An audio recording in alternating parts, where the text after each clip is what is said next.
계시록 사경의 시리즈 중에서 이스라엘의 구원 5번째입니다. 소주제는 아마겟돈 전쟁입니다. 지금까지 우리가 이스라엘의 전쟁에 관해서 얘기를 해왔는데요.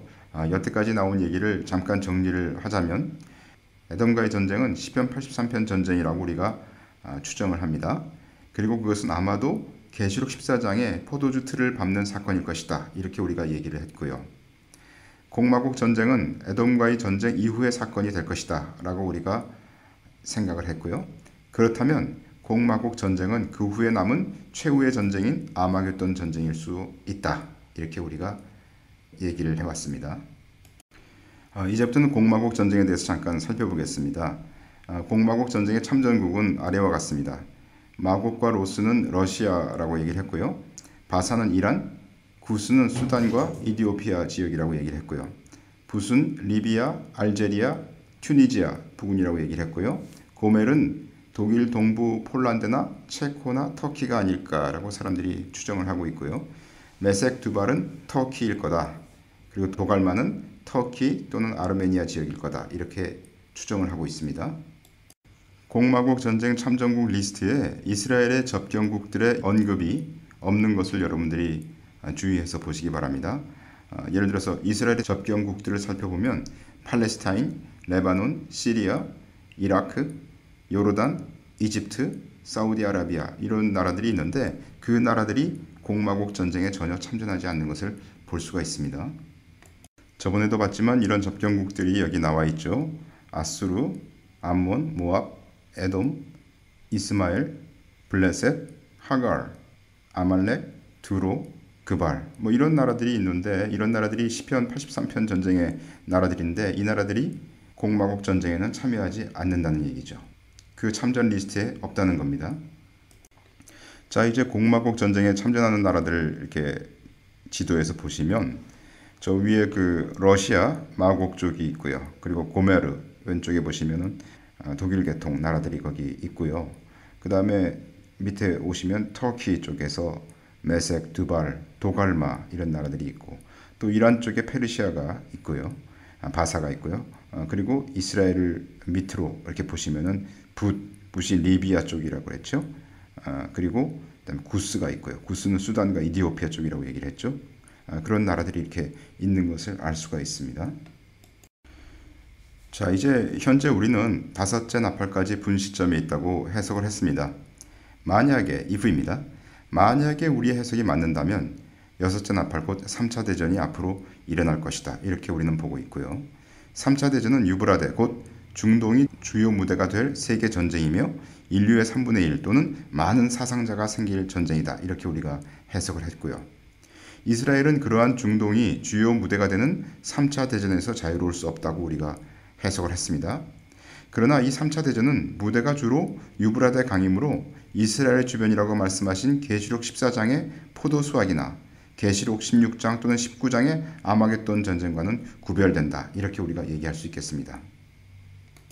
다시 말해서 계시록 14장의 포도 수확은 바로 이스라엘 부근에서 일어난 것처럼 이렇게 묘사가 되어 있는데 또 계시록 16장 19장의 아마겟돈 전쟁도 이스라엘을 공격하러 이렇게 오는 것으로 되어 있는데 여기 3차 대전은 무대가 주로 유브라데강 곧 터키, 시리아, 이라크 이런 곳이 이렇게 무대가 되어 있는 것처럼 이렇게 묘사가 되어 있기 때문에 아마도 그 3차 대전은 계시록 14장의 포도 수확이나 계시록 16장 19장의 아마겟돈 전쟁과는 틀린 전쟁이다. 이렇게 우리가 알 수 있고 타임라인에서도 당연히 3차 대전이 먼저 일어나니까 6번째 나팔이니까 당연히 먼저 일어나니까 그 뒤에 나오는 계시록 14장의 포도 수확이나 계시록 16장 19장의 아마겟돈 전쟁과는 틀릴 것이다. 이렇게 우리가 예측할 수 있죠.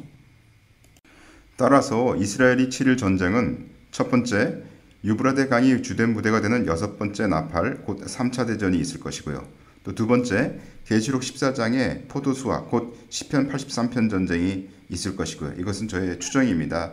시편 83편 전쟁이 계시록 14장의 포도 수확이냐 하는 것에 대해서는 이것은 저의 개인적인 의견이고요. 또 세 번째 계시록 16장 또는 19장에 나오는 아마겟돈 전쟁 곧 그것은 아마도 곡마곡 전쟁이 아닐까. 이 전쟁을 또 이스라엘은 치러야 됩니다. 3차 대전의 결과 적그리스도가 이스라엘과 언약을 맺어 성전을 짓도록 하여 주는 것으로 추정할 수 있기 때문에 그 전쟁에서 이스라엘은 아마도 패배하지 않을 것이다 라고 저는 개인적으로 생각을 합니다. 포도 수확의 전쟁에서도 성경에서 에돔을 포도주 틀에 밟고 그들에게 살육을 행한다 하였으므로 이스라엘은 패배하지는 않을 것이라고 생각됩니다. 그러나 이스라엘이 패배하지 않는다고 해서 이스라엘이 데미지가 없다고 하는 것은 아니죠. 분명한 데미지가 있을 것이고, 그것 때문에 주님께서 유대 백성들에게 도망가라고까지 말씀하셨기 때문에 아마도 여기에 이스라엘이 상당한 타격을 입을 것이다 라고 우리가 볼 수가 있겠습니다. 보리와 밀은 보통 봄에 수확하지만 포도는 보통 가을에 수확합니다. 따라서 포도 수확의 시기는 가을에 있을 수가 있다고 저는 생각을 합니다. 봄에 일어나는 보리와 밀의 추수와 가을에 일어나는 포도의 추수는 시기적으로 대개 4개월 정도의 차이가 있습니다.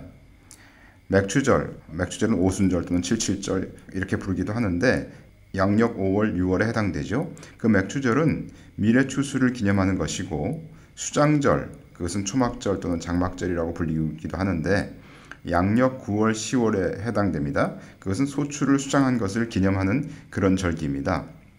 출애굽기 34장 22절을 보시면 칠칠절 곧 맥추의 초실절을 지키고 가을에는 수장절을 지키라 이렇게 되어 있죠. 그렇다고 해서 휴거하고 포도주 틀을 밟는 이 사건이 4개월 정도의 차이가 난다고 볼 수 있느냐, 여기에 대해서는 미지수라고 생각합니다. 그게 4개월 정도의 차이가 날 수도 있고 아니면 1년 4개월 아니면 2년 4개월 정도의 차이가 날 수도 있죠. 그 다음 해에 일어날 수도 있으니까요. 포도주 틀의 사건이. 그런데 그것이 꼭 그렇게 절기를 맞춰서 일어날 것이냐, 이거에 대해서도 우리가 의문을 가질 수 있기 때문에 물론 시기적으로는 다른 시기에 일어나겠지만 그 간격이 몇 개월이다, 몇 년이다 우리가 얘기할 수는 없을 것 같습니다. 그런데 진노의 포도주 틀은 계시록에 한 번 더 나옵니다. 계시록 19장, 또 그가 피 뿌린 옷을 입었는데 그 이름은 하나님의 말씀이라 칭하더라. 하늘에 있는 군대들이 희고 깨끗한 세마포를 입고 백마를 타고 그를 따르더라. 그 입에서 이한 검이 나오니 그것으로 만국을 치겠고 친히 저희를 철장으로 다스리며 또 친히 하나님 곧 전능하신 이의 맹렬한 진노의 포도주 틀을 밟겠고 그 옷과 그 다리에 이름 쓴 것이 있으니 만왕의 왕이요 만주의 주라 하였더라. 이것은 마지막에 주님께서 재림하셔서 싸우시는 모습인 것이 분명하죠. 분명 아마겟돈 전쟁 때의 상황입니다. 그럼 질문이 나옵니다. 아마겟돈 전쟁일 때에 포도주 틀을 밟는 사건과 이전의 계시록 14장에서의 포도주 틀의 사건은 어떻게 틀리냐 하는 질문이고요. 또 다른 질문으로서는 구약의 포도주 틀 사건을 묘사한 장면들, 예를 들어서 저희가 이사야 63장 그리고 34장을 봤었고요. 또 요엘서 3장을 봤었는데 그런 장면들이 아마겟돈 전쟁이 아닌 것을 어떻게 알 수 있나, 이런 질문들이 나올 수가 있습니다. 이것들을 답하기 위해서는 아마겟돈 전쟁을 먼저 살펴볼 필요가 있습니다. 아마겟돈 전쟁 계시록 16장, 또 여섯째가 그 대접을 큰 강 유브라데에 쏟음에 강물이 말라서 동방에서 오는 왕들의 길이 예비되더라. 새 영이 히브리음으로 아마겟돈이라 하는 곳으로 왕들을 모으더라. 여섯째 대접 때는 아마겟돈 전쟁의 준비를 하는 거죠. 실제 전쟁은 아마도 7 대접이 다 부어진 후에 있을 수 있는 것이고요. 계시록 19장에 보시면 또 내가 봄에 그 짐승과 땅의 임금들과 그 군대들이 모여 그 말탄 자와 그의 군대로 더불어 전쟁을 일으키다가 짐승이 잡히고 그 앞에서 이적을 행하던 거짓 선지자도 함께 잡혔으니 이는 짐승의 표를 받고 그의 우상에게 경배하던 자들을 이적으로 미혹하던 자라. 이 둘이 산채로 유황불 붙는 못에 던지우고, 이렇게 되어 있는데요. 그래서 여기서 계시록 19장 19절에 나와 있는 그 전쟁, 곧 그 짐승과 땅의 임금들과 그 군대들이 주님과 더불어 이렇게 전쟁을 일으키는 그 장면이 아마도 아마겟돈 전쟁이기 때문에 7 대접이 다 부어진 후에 아마겟돈 전쟁이 묘사된 그 장면이다, 이렇게 저는 보고 있습니다. 자, 이제 우리가 아마겟돈 전쟁에 대해서 얘기하고 있는데요. 아마겟돈이라고 하는 이 단어는 하르, 곧 힐이라고 하는 그 히브리 말에다가 언덕, 산이란 뜻이죠.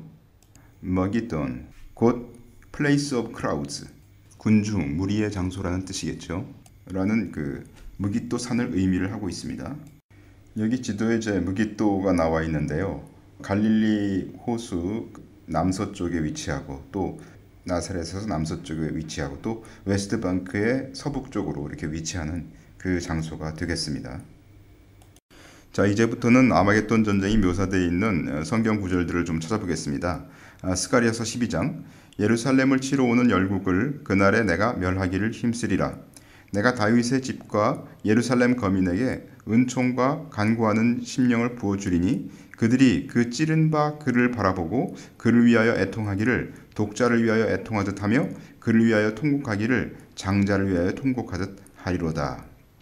이것은 예루살렘을 치러 오는 아마겟돈 전쟁입니다. 10절에서 얘기하는 그 찔린 자에 관해서 탈무드에서도 두 가지 의견이 있습니다. 첫 번째 의견은 뭐냐면 죽임을 당할 메시아라는 의견이 있습니다. 이거는 우리 예수님을 믿는 사람들이 가지고 있는 의견이죠. 다시 말해서 그들이 그 찌른 바 그를 바라보고 이게 뭡니까? 이스라엘 사람들이 십자가에서 예수님을 찔렀는데 예수님께서 이제 오시는 그 장면을 이제 그들이 목도하는 겁니다. 그래서 그들이 찔렀던 그 예수님을 그들이 바라보게 된다는 것이죠. 그런데 그런 의견이 있고 탈무드에 있는 그 두 번째 의견은 뭐냐면 그거는 악한 상상이다. 악한 상상이 죽임을 당할 것이라는 두 의견으로 나누고 있습니다. 이 두 번째 의견인 악한 상상은 완전히 그냥 예수님을 믿지 않는 사람들의 그런 의견이겠죠. 계속해서요. 11절 그날에 예루살렘에 큰 애통이 있으리니 무기또 골짜기 하다드림몬에 있던 애통과 같을 것이라. 여기 보면 하다드림몬이 이렇게 나오게 되는데요. 하다드와 림몬은 둘 다 아람의 우상들의 이름입니다.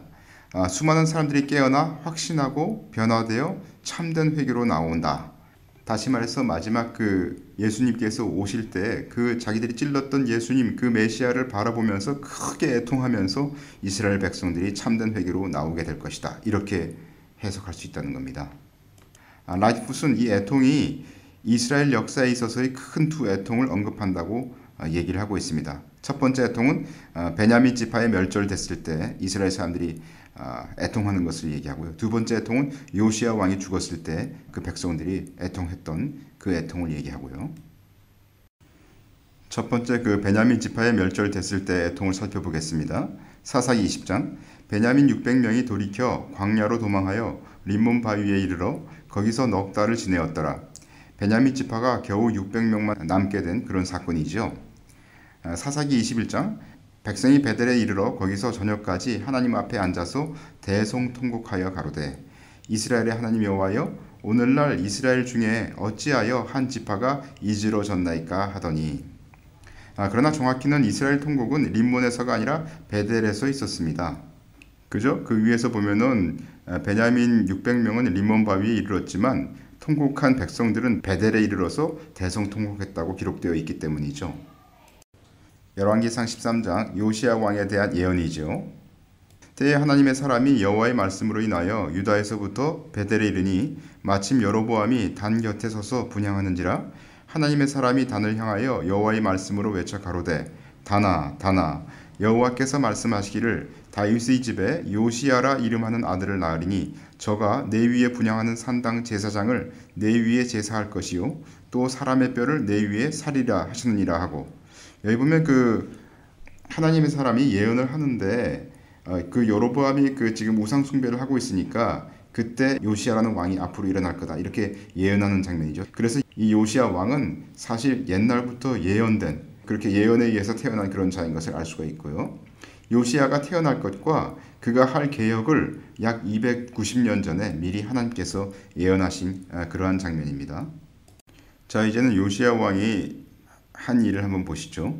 열왕기하 23장 요시야가 몸을 돌이켜 산에 있는 묘실들을 보고 보내어 그 묘실에서 해골을 취하여다가 단 위에 불살라 그 단을 더럽게 하니라.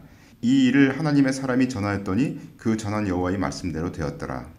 요시야가 이르되 내게 보이는 저것은 무슨 비석이냐. 성읍 사람들이 고하되 왕께서 베델의 단에 향하여 행하신 이 일을 전하러 유다에서 왔던 하나님의 사람의 묘실이니이다.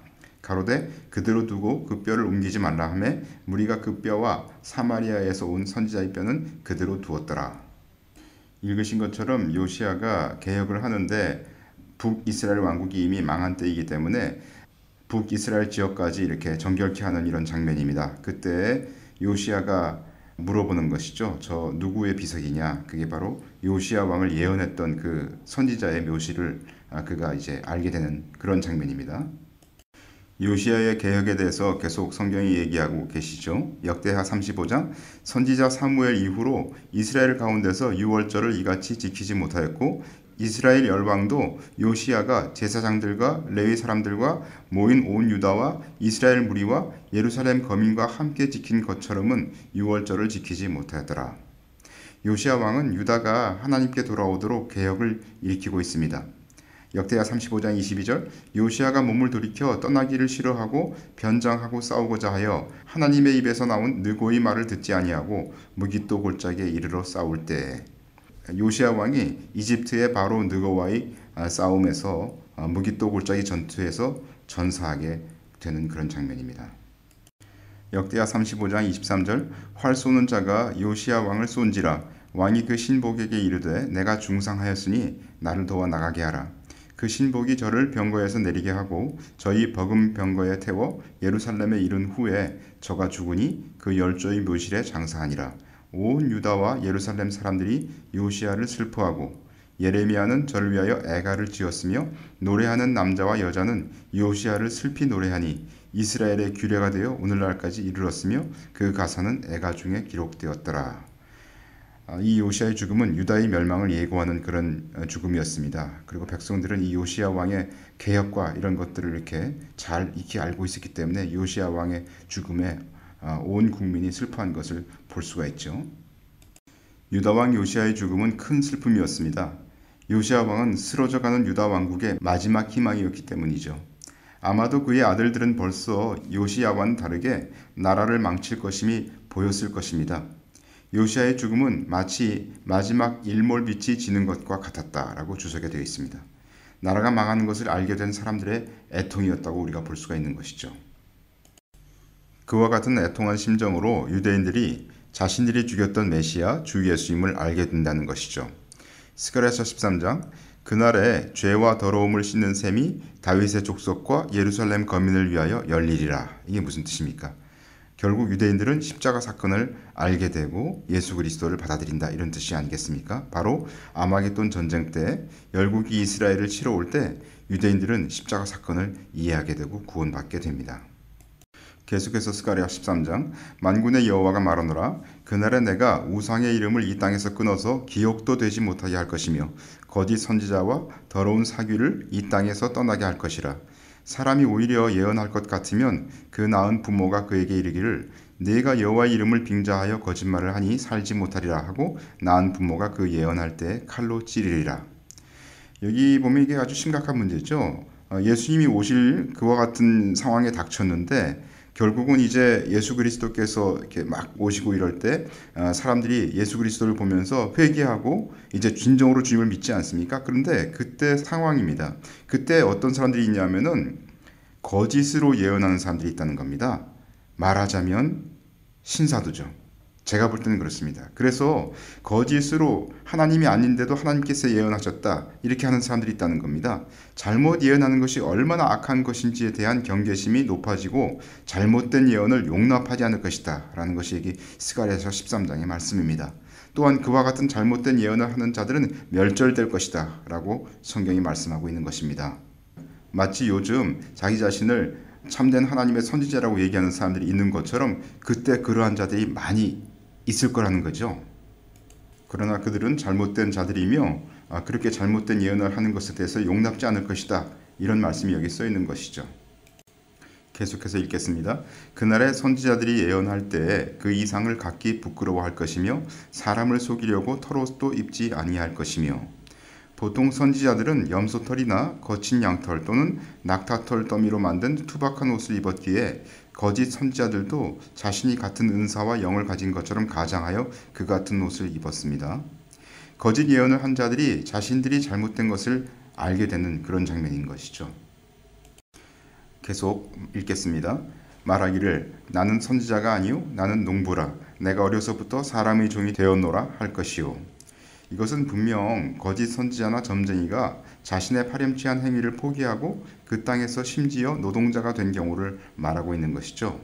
그런 사정을 알게 된 자들로부터 그가 아직도 그와 같은 실행을 마음속에 품고 있느냐 하는 그런 질문을 받았을 때 자기가 부인하는 그런 장면입니다. 그는 자신이 선지자가 아니며 자신은 농부로서 목동으로 컸다고 말하고 있는 그런 장면이죠. 혹이 그에게 묻기를 내 두 팔 사이의 상처는 어찌미냐 하면 대답하기를 이는 나의 친구의 집에서 받은 상처라 하리라. 그 거짓 선지자가 우상을 숭배할 때 보통 그 우상 숭배자들이 몸에 상처를 내면서 이렇게 기도를 하거나 부르짖지 않습니까? 그런 상처를 말합니다. 그러나 그 거짓 선지자는 자신의 친구의 집에서 받은 상처라고 이제 거짓말을 하고 있는 것이죠. 왜냐하면 자기가 옛날에 거짓으로 예언한 것에 대해서 부끄러워서 그러는 것 같습니다. 그러나 실상은 십중팔구 자신들의 우상들에게 헌신할 때 낸 상처일 것이 분명합니다. 이러한 사실은 아마겟돈 전쟁 전까지 귀신의 영으로 예언한 자들이 꽤 있을 것을 말하고 있습니다. 유대인 중에서 신사도의 영으로 예언을 한 자들이 부끄러움을 당할 것입니다. 주석을 한번 보겠습니다. 그 주석에 이렇게 써있는 말씀입니다. 나는 이 말씀이 예수님께 관한 말씀이라고 생각하지 않는다. 나는 그렇게 이 말씀을 푸는 것을 들었는데 그런 해석을 공포 없이는 들을 수 없다. 신약 성경과 관련하여 구약을 인용할 때 우리는 매우 조심해야 된다.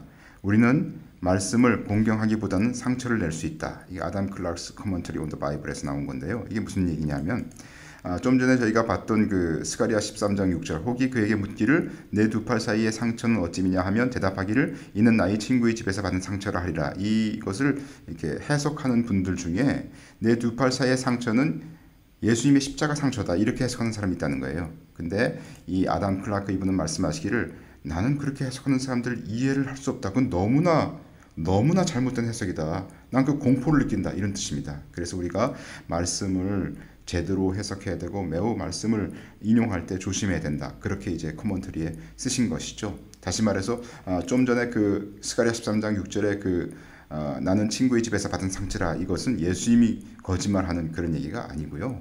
이것은 거짓 선지자가 자기 우상 숭배할 때 받았던 상처를 둘러대는 그런 모습이다라고 하는 것이 맞겠습니다.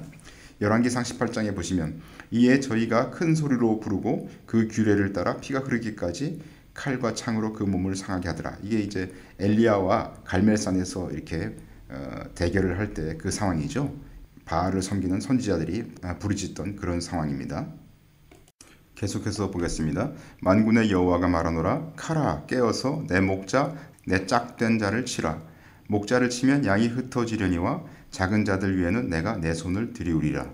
이 말씀은 일반적으로 예수 그리스도에 대한 말씀으로 이해가 됩니다. 하나님의 공의를 나타내는 칼이 그리스도를 친다는 것이죠. 마가복음 14장에 보시면 예수께서 제자들에게 이르시되 너희가 다 나를 버리리라. 이는 기록된 바 내가 목자를 치리니 양들이 흩어지리라 하였느니라. 이게 바로 이제 스가랴 13장 7절에 있는 그 말씀을 인용한 거라고 볼 수가 있는 것이죠. 주님의 십자가 사건과 하나님께서 주님을 믿은 자들을 돌보심을 나타내는 그런 말씀이라고 볼 수가 있겠습니다. 아마도 이때 이스라엘은 환난 중에 예수께서 그리스도시라는 것을 생각하게 될 것입니다. 여호와가 말하노라 이 온 땅에서 3분의 2는 멸절하고 3분의 1은 거기 남으리니 내가 그 3분의 1을 불 가운데 던져 은같이 연단하며 금같이 시험할 것이라. 그들이 내 이름을 부르리니 내가 들을 것이며 나는 말하기를 이는 내 백성이라 할 것이요 그들은 말하기를 여호와는 내 하나님이시라 하리라. 이 온 땅이라고 하는 것은 이스라엘을 말하고 있는 것이죠. 그래서 이스라엘의 3분의 2가 전쟁에서 죽을 것임을 표현하고 있는 겁니다. 그리고 3분의 1은 전체적으로 주님을 믿게 되는 그런 사건이 일어날 것을 예언하고 있는 것이죠. 자, 이제 적그리스도에 대해서 잠깐 얘기를 해야 되겠습니다. 적그리스도는 셀류쿠스 제국이 다스리던 지방 시리아나 그 주변 지역에서 일어나는 것으로 예언되어 있는 것 같습니다. 다니엘서 8장 털이 많은 수염소는 곧 헬라 왕이요 두 눈 사이에 있는 큰 뿔은 곧 그 첫째 왕이요. 이 첫째 왕은 알렉산더 대제가 되겠습니다. 이 뿔이 꺾이고 그 대신에 네 뿔이 났은즉 그 나라 가운데서 네 나라가 일어나되 그 권세만 못하리라. 이건 뭐냐면은 알렉산더 대제가 갑자기 죽었지 않습니까? 젊은 나이에. 그리고 그의 신하 4명이 알렉산더가 다스리던 그 나라를 4조각을 내가지고 자기네들이 이제 그걸 통치를 했어요. 그 장면을 얘기하는 거죠. 다니엘서 8장 23절부터 셀류쿠스 왕조의 안티오커스 에피파네스에 관한 얘기가 쭉 나오게 됩니다. 그는 장차 올 적그리스도의 예표인 거죠. 다니엘서 8장 23절 이 내 나라 마지막 때에 패역자들이 가득할 즈음에 한 왕이 일어나리니 그 얼굴은 엄장하며 괴휼에 능하며. 그래서 이 장면이 바로 셀류쿠스 왕조의 안티오코스 에피파네스에 대한 얘기인데, 이것은 동시에 이중적인 예언이죠. 곧 적그리스도에 관한 예언일 수도 있습니다. 그래서 적그리스도도 결국 그 얼굴은 엄장하며 괴휼에 능한 자다, 이렇게 우리가 얘기할 수 있다는 거죠. 계속해서 다니엘서 8장, 그 권세가 강할 것이나 자기의 힘으로 말미암은 것이 아니며 그가 장차 비상하게 파괴를 행하고 자의로 행하여 형통하며 강한 자들과 거룩한 백성을 멸하리라. 그가 꾀를 베풀어 제 손으로 계율을 이루고 마음에 스스로 큰 채하며 또 평화한 때에 많은 무리를 멸하며 또 스스로 서서 만왕의 왕을 대적할 것이나, 하나님을 대적한다는 얘기죠. 그가 사람이 손으로 말미암지 않고 깨어지리라. 이게 뭡니까? 그리스도께서 오셔서 이 적그리스도를 잡을 것을 얘기하고 있습니다. 이미 말한 바 쥐야에 대한 이상이 확실하니 너는 그 이상을 간수하라. 이는 여러 날 후의 이름이니라. 여러 날 후의 일이기 때문에 이것은 아마도 마지막 때 일일 것을 하나님께서 말씀하신 것 같습니다. 자, 이제 적그리스도에 대해서 말씀하신 것을 이렇게 종합해서 보면, 적그리스도는 셀류쿠스 제국이 다스리던 지방, 아마 시리아나 그 주변국에서 일어난다, 이렇게 되어 있고요. 다니엘서 8장 23절부터 셀류쿠스 왕조의 안티오코스 에피파네스에 관한 얘기다, 이렇게 우리가 정리할 수 있고요.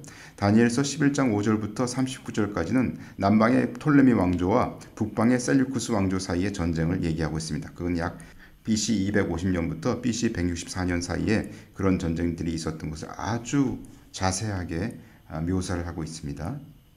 그런데 문제는 이것이 예언이라는 거죠. 앞으로 일어날, 몇백 년 후에 일어날 그 일을 다니엘이 아주 자세하게 다니엘서 11장에서 쓰고 있습니다. 굉장히 놀라운 예언이죠. 이 지도를 보시면 셀류쿠스 왕조하고 프톨레미 왕조가 있는데요. 셀류쿠스 왕조는 거기 보시면은 노란색으로 되어 있는 곳이 있죠. 그래서 지금 현재 이라크나 이란, 시리아 이런 쪽에 있는 그런 나라들이 포함되어 있는 곳이 셀류쿠스 왕조가 다스리고 있던 지역이고요. 특별히 여기에 터키도 포함되어 있다는 사실을 유념하여 보시기 바랍니다. 터키 일부가 포함되어 있죠. 프톨레미 왕조는 거기 이집트 이 남쪽에 보라색으로 되어 있는 그 지역을 프톨레미 왕조가 다스렸던 것을 알 수가 있습니다. 자, 안티오코스 에피파네스에 대해서 잠깐 알아보겠습니다. 이 내 나라 마지막 때에 패역자들이 가득할 즈음에 한 왕이 일어나리니 그 얼굴은 엄장하며 괴휼에 능하며. 이 안티오코스 에피파네스가 예루살렘을 침공해서 많은 사람을 죽였습니다. 그 부분에 대해서 묘사하고 있는 성경 말씀, 그 권세가 강할 것이나 자기의 힘으로 말미암은 것이 아니며 그가 장차 비상하게 파괴를 행하고 자의로 행하여 형통하며 강한 자들과 거룩한 백성을 멸하리라. 이 구약에서는 이제 안티오코스가 예루살렘을 침공해서 거룩한 백성, 곧 말하자면 이스라엘 사람들을 멸할 것을 얘기했지만, 이제 신약에서는 이제 적그리스도가 와서 거룩한 백성, 곧 그리스도인들을 멸할 것을 얘기하고 있는 것이겠죠. 이중적 의미에서 예언이 이루어지는 것입니다. 그는 또 제우스를 위한 번제단을 만들고 돼지고기를 올려놨습니다. 성소 안에 또한 우상 제우스상을 놓았습니다. 그러니까 이게 완전히 거룩한 것에 멸망케 할 미운 물건을 세운 것이죠. 군대는 그 이편에 서서 성소 곧 견고한 곳을 더럽히며 매일 드리는 제사를 폐하며 멸망케 하는 미운 물건을 세울 것이며, 이 다니엘서 11장에 있는 그 말씀이 그대로 이렇게 이루어진 것이죠. 또 그는 자신을 하나님이 나타나신 것, 현인신, 세오스 에피파네스 God Manifest라고 이렇게 칭했습니다. 그것에 대해서 다니엘서가 예언을 하고 있죠. 그가 꾀를 베풀어 제 손으로 괴휼을 이루고 마음에 스스로 큰 채하며 또 평화한 때에 많은 무리를 멸하며 또 스스로 서서 만왕의 왕을 대적했다. 이 부분이죠. 대적할 것이나 그가 사람의 손을 말미암지 않고 깨어지리라. 이 왕이 자기 뜻대로 행하며 스스로 높여 모든 신보다 크다. 여기도 이제 자기 자신을 하나님이라고 얘기하는 그 부분이죠. 크다 하며 비상한 말로 신들의 신을 대적하며 형통하기를 분노하심이 쉴 때까지 하리니 이는 그 작정된 일이 반드시 이룰 것임이니라.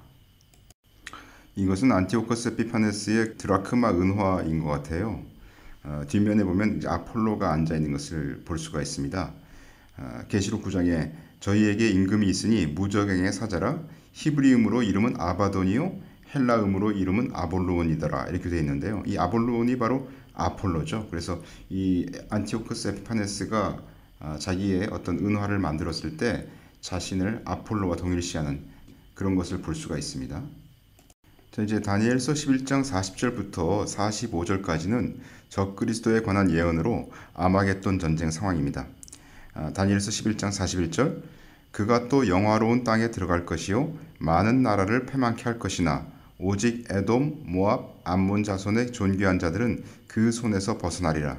그가 장막 궁전을 바다와 영화롭고 거룩한 산 사이에 베풀 것이나 그의 끝이 이르리니 도와줄 자가 없으리라. 여기서 적그리스도의 공략에서 에돔과 모압과 암몬 자손의 존귀한 자들은 벗어난다고 말하고 있습니다. 다시 말해서 이 전쟁은 시편 83편 전쟁이 아닌 것이 아주 분명하죠. 시편 83편 전쟁에서는 에돔, 모압, 암몬 이런 자손들이 이스라엘과 싸우는 그런 전쟁이었어요. 그런데 지금 다니엘서 11장에 나와 있는 여기에서는 에돔과 모압과 암몬 자손은 적그리스도의 손에서 벗어나 있는 이런 상황을 얘기하고 있기 때문에 이 전쟁은 분명히 시편 83편 전쟁이 아닌 것을 알 수가 있습니다. 자, 이제 우리가 처음에 가졌던 그 질문을 다시 하겠습니다. 아마겟돈 전쟁일 때의 포도주 틀을 밟는 사건과 이전의 계시록 14장에서의 포도주 틀의 사건은 어떻게 틀린가?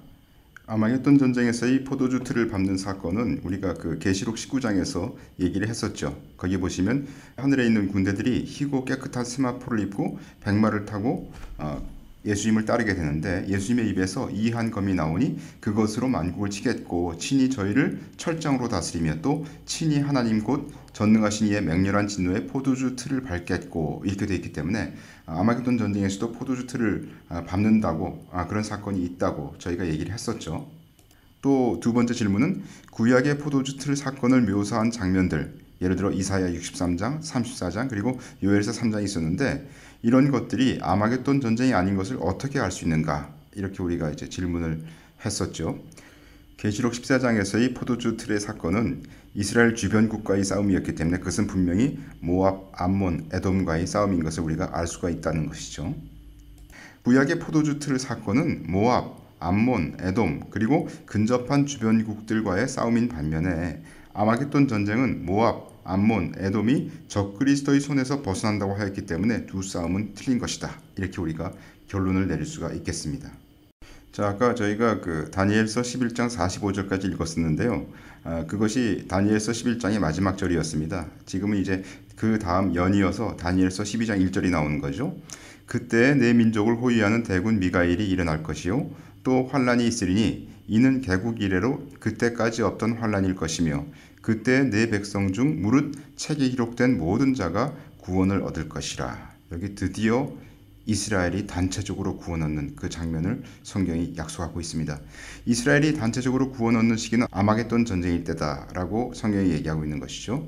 이때는 다니엘서 11장의 전쟁이 있은 후에 그런 상황입니다. 7년 언약의 전반부에는 전쟁이 없으므로 다니엘서의 11장의 전쟁은 7년 언약의 후반부에 있는 그런 전쟁인 것을 알 수가 있는 것이죠. 계시록 12장은 7년 언약의 중간 시점 부분이었고요. 여섯째 대접 때에 이르러 아마겟돈 전쟁을 준비하기 때문에 그 전쟁은 아마도 7년 언약의 마지막 부분에 치우쳐 있을 것입니다. 따라서 첫 번째로 휴거되는 남자아이는 유대인이 아닌 것이 분명합니다.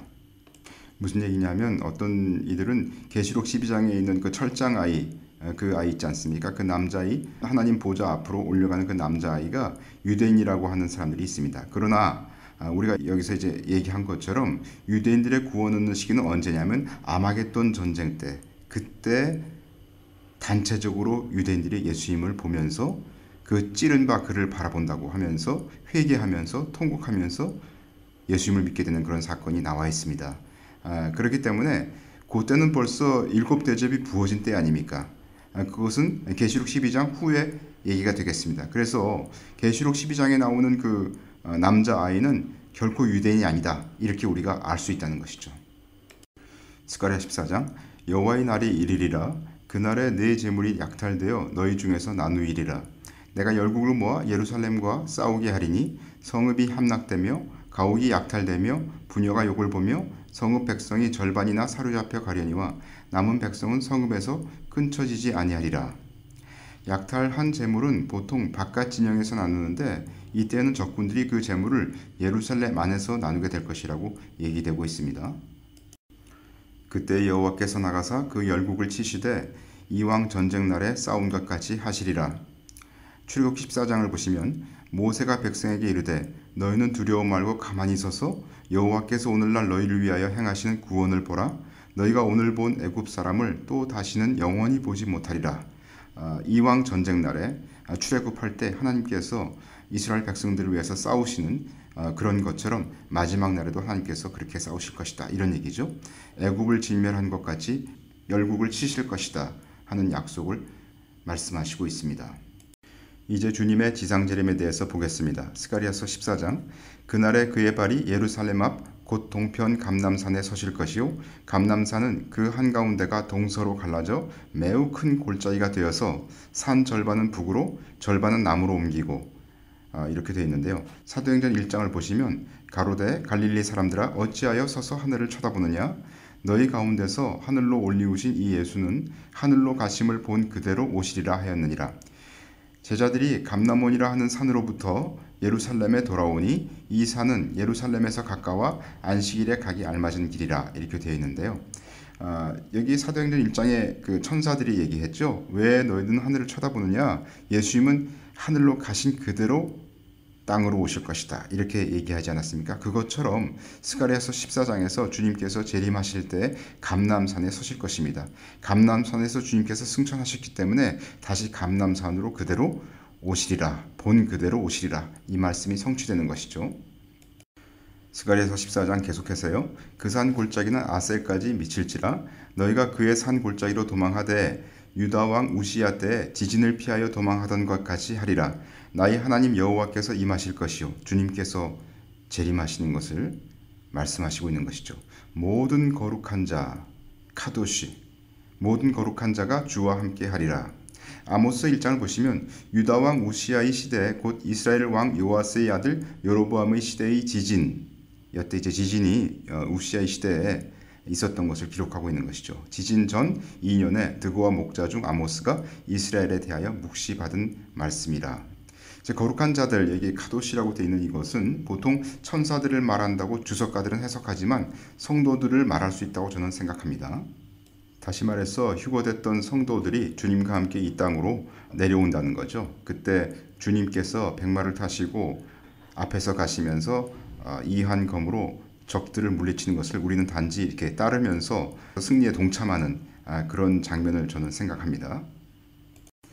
다니엘서 8장. 내가 들은즉 거룩한 자, 카도시죠. 여기도 거룩한 자가 말하더니 다른 거룩한 자가 그 말하는 자에게 묻되 이상에 나타난 바 매일 드리는 제사와 망하게 하는 죄악에 대한 일과 성소와 백성이 내어준 바 되며 짓밟힐 일이 어느 때까지 이를꼬 하매. 여기서의 거룩한 자는 분명히 천사입니다. 그죠? 신명기 33장을 보시면 여호와께서 백성을 사랑하시나니 모든 성도, 여기도 카도시입니다. 모든 성도가 그 수중에 있으며 주의 발 아래에 앉아서 주의 말씀을 받는도다. 여기서 얘기하는 그 성도라는 단어가 많은 경우 천사를 뜻하기보다 성도를 말하는 것을 우리가 알 수가 있습니다. 시편 106편에도 보시면은 저희가 진에서 모세와 여호와의 성도 아론을 질투하며, 성도 아론이라고 표현되어 있지 않습니까? 그러니까 이건 천사가 아니라 여기서는 성도이죠. 그래서 구약 성경에 카도시가 이렇게 쓰인 것을 보면 많은 경우 성도를 말하는 경우가 있습니다. 데살로니가 후서 1장입니다. 환난받는 너희에게는 우리와 함께 안식으로 갚으시는 것이 하나님의 공의시니 주 예수께서 저희 능력의 천사들과 함께 하늘로부터 불꽃 중에 나타나실 때, 이렇게 되어 있기 때문에 주님은 지상 강림 때 분명히 천사들과 함께 오십니다. 그렇죠? 또 데살로니가 전서 4장을 보시면 그 후에 우리 살아남은 자도 저희와 함께 구름 속으로 끌어올려 공중에서 주를 영접하게 하시리니 그리하여 우리가 항상 주와 함께 있으리라. 여기 보면 우리 휴거된 성도들은 그때부터 항상 주와 함께 있다고 되어 있기 때문에 아마도 주님께서 지상 강림을 하실 때에도 우리가 함께 하지 않을까, 저는 그렇게 생각합니다. 자, 이제 계시록 12장의 남자아이는 누구인가에 대해서 저희가 얘기를 하겠습니다. 원래 이게 이스라엘의 구원을 저희가 주제로 삼게 된 이유가 계시록 12장의 남자아이는 누구인가 이거를 답하기 위해서 이스라엘의 구원을 얘기했던 것이거든요. 혹자는 여기에 남자아이가 유대인이라고 보는 자들이 있는데요. 첫 번째, 남자아이는 하나님의 계명 곧 율법을 지키기 때문이라고 주장합니다. 하나님의 계명이라는 표현이 됐기 때문에 이건 유대인이 아니냐 이렇게 얘기하는 사람이 있고요. 또 두 번째, 계시록 12장에 미가엘이 나오기 때문이다 이렇게 주장하는 사람들이 있는데요. 다니엘서 12장 1절에 그때에 내 민족을 호위하는 대군 미가엘이 일어날 것이요 또 환란이 있으리니 이는 개국 이래로 그때까지 없던 환란일 것이며 그때 내 백성 중 무릇 책에 기록된 모든 자가 구원을 얻을 것이라 이렇게 되어 있는 것을 우리가 저번에 봤었습니다. 이 첫 번째 포인트에 대해서는 저희가 이미 하나님의 계명은 율법이 아니다라는 것을 증명해 보였었습니다. 그래서 그것은 이미 해결된 문제였고요. 이제 여기서 우리가 봐야 될 것은 계시록 12장에 미가엘이 나오기 때문에 12장에 있는 남자아이는 유대인이다 이렇게 주장하는 점에 대해서 잠깐 얘기를 해야 되겠습니다. 그렇게 주장하는 이유는 좀 전에 저희가 읽은 것처럼 다니엘서 12장에 미가엘이 일어난다고 되어 있기 때문에 그 두 사건을 그 계시록 12장과 다니엘서 12장을 매치시키려는 그런 의도이죠. 마지막 7년 동안에 하나님께서 이스라엘 민족을 돌이키실 것입니다. 전반 3.5년에는 두 증인이 예루살렘에서 증거함으로써 이스라엘이 회개토록 하나님께서 하실 것이고요. 후반 3.5년에는 예루살렘에 큰 핍박이 있고 마지막에 아마겟돈 전쟁이 있도록 하여서 이스라엘이 주님께로 돌이키게 하나님께서 하십니다. 그 과정에서 유대인의 3분의 2는 살육을 당할 것입니다. 그들은 주님께서 재림하실 때 회개하며 단체적으로 마지막 날 아마겟돈 전쟁을 거치면서 주님을 믿을 것입니다.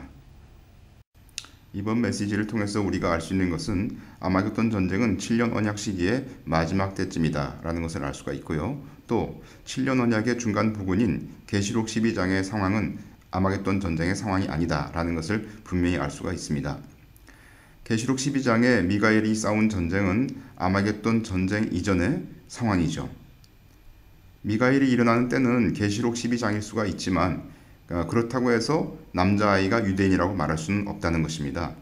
왜냐하면 이스라엘은 아마겟돈 전쟁을 거치면서 단체적으로 구원을 받기 때문에 따라서 계시록 12장의 남자아이가 유대인이 아닌 것이 더욱 확실해집니다. 시편 83편 전쟁과 곡마곡 전쟁이 언제 일어날 것이냐에 대해서는 제가 동영상 곡마곡 전쟁에서 자세히 살폈습니다. 거기에 성경 구절들을 참조하면서 시나리오가 한 3개 정도 있다고 제가 밝혔었는데요. 첫 번째 시나리오는 시편 83편 전쟁이 6번째 나팔 때와 맞추어서 일어나는 것, 곧 6번째 나팔이 시편 83편 전쟁일 경우 그런 경우를 얘기를 했었고요. 또 시편 83편 전쟁이 일어날 수 있는 시기는 제가 이 동영상에서 말씀드린 것처럼 계시록 14장에 포도주 틀을 밟는 사건이 곧 시편 83편 전쟁이라고 추정할 수 있다는 그런 두 번째 가능성이 있고요. 하여튼 시편 83편 전쟁은 6번째 나팔이거나 계시록 14장의 사건일 수 있다. 이런 가능성이 있고요. 곡마곡 전쟁은 대체적으로는 시편 83편 전쟁보다 뒤에 일어날 것이라고 생각되기 때문에 곡마곡 전쟁이 일어날 수 있는 시기는 6번째 나팔 불 때 시편 83편 전쟁이 먼저 일어나고 그 후에 곧 이어서 곡마곡 전쟁이 일어나는 경우가 있을 수가 있고요. 두 번째 경우는 계시록 14장의 시편 83편 전쟁 포도즙 틀을 밟는 사건이 시편 83편 전쟁이라고 말씀드렸지만 그것이 일어난 후에 곧바로 곡마곡 전쟁이 시작될 수도 있다고 생각이 됩니다. 왜냐하면 이스라엘이 계속 3년 반 동안 밀리면서 핍박을 당하고 쫓겨다니게 될 거라고 성경은 얘기하는 것 같으니까 곡마곡 전쟁의 시작이 그때부터 시작될 수도 있다 이렇게 볼 수도 있는 것이고요. 이 동영상에서 말씀드린 것처럼 곡마곡 전쟁이 아마겟돈 전쟁을 말하는 것일 수도 있습니다. 그래서 우리가 대체적으로 크게 3가지 정도의 시나리오를 우리가 생각할 수가 있는데 그 각각의 경우에 대해서는 제가 동영상 곡마곡 전쟁에서 자세히 밝혔기 때문에 거기를 참조하시면 되겠습니다. 그리고 각 3가지 경우가 성경 말씀의 어떤 부분들과 합치되는 부분이 있고 합치되지 않는 것처럼 보이는 부분도 있기 때문에 그런 것들에 대해서 어떻게 우리가 생각해야 되느냐 이런 것도 제가 곡마곡 전쟁 동영상에서 자세히 밝혔기 때문에 그런 것들을 참조하시면 되겠습니다. 곡마곡 전쟁이 아마겟돈 전쟁인가에 대해서는 계속 연구할 필요가 있다고 생각이 됩니다. 대체적으로 시편 83편 전쟁이 곡마곡 전쟁보다는 먼저 일어날 것으로 추정되고요. 자세한 것은 동영상 곡마곡 전쟁을 참조하시기 바랍니다.